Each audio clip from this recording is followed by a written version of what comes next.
Hello and special greetings today wherever you are. We thank God that we are alive in the land of the living. Praise God. My dear, any day you wake up, you are still carrying the breath of God. It's something to give God glory.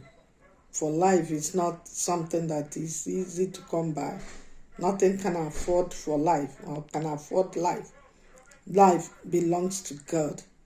I praise God. Having said that, the voice that came tonight says, power belongs to God.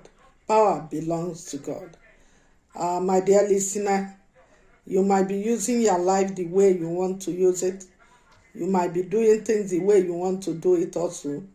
You might be treating people the way you desire, whether spouse, whether children, whether parents, whether neighbors, or anyone. You felt that you have power over the person. You take it as an advantage, that you have an advantage against that person in any way, in any form. It could be spiritual, it could be physical, it could be emotional, in whichever way. My dear listener, the voice says, power belongs to God.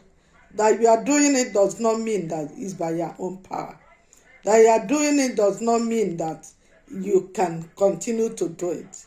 Remember, power belongs to God. And he who has the power can do and undo.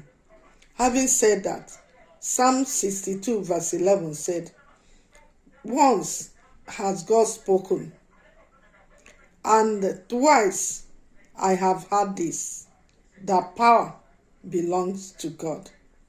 No wonder Jesus said in Matthew chapter 28 verse 18, and Jesus answered and said unto them, all powers have been given to me, both in heaven and on earth.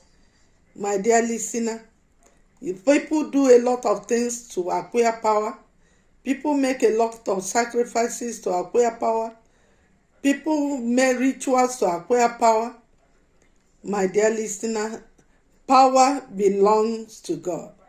And when you are exhibiting what you are exhibiting, just be conscious of the fact that power belongs to God. 1 Chronicles chapter 29 verse 11 said, thine, O Lord, is the greatness and the power, and the glory and the victory and the majesty, for all that is in the heaven and in the earth is thine. Thine is the kingdom, O Lord, and thou hast exalted head above all. Praise God. John chapter 19 verse 11 says, Jesus answered